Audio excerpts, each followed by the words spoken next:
చరిత్రలో ఈరోజు ఛానల్కి స్వాగతం.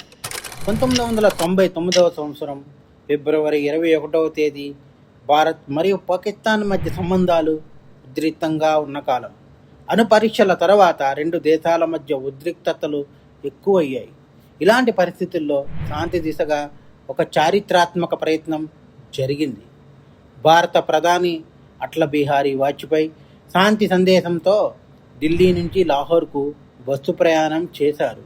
ఇది కేవలం ఒక ప్రయాణం కాదు, అది శాంతి పట్ల విశ్వాసానికి సంకేతం.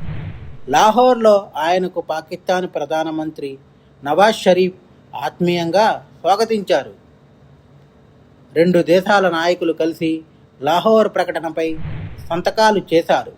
ఈ ఒప్పందం ప్రధాన లక్ష్యాలు రెండు దేశాల మధ్య శాంతి మరియు విశ్వాసం పెంపొందించడం, అణు ఆయుధాల భద్రతపై చర్చలు కొనసాగించడం, కాశ్మీర్ సహా వివాదాస్పద అంశాలను సంభాషణ ద్వారా పరిష్కరించడం. ఇది దక్షిణాసియా ప్రాంతంలో స్థిరత్వం కోసం ఒక ఆశాకిరణంగా భావించబడింది. వాజ్పేయి గారి లాహోర్ బస్సు యాత్ర ప్రపంచవ్యాప్తంగా ప్రశంసలు అందుకుంది. ఇది రాజకీయ భేదాల మధ్య కూడా సంభాషణ ద్వారానే పరిష్కారం సాధ్యమని చూపించింది. అయితే కొద్ది నెలలకే కార్గిల్ సంఘటనలు చోటు చేసుకున్నాయి. అయినప్పటికీ లాహోర్ ప్రకటన శాంతి దిశగా చేసిన ఒక ముఖ్యమైన చారిత్రాత్మక ప్రయత్నంగా గుర్తుండిపోయింది.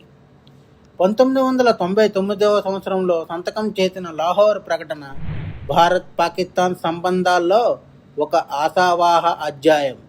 యుద్ధం కంటే సంభాషణే శాశ్వత పరిష్కారం.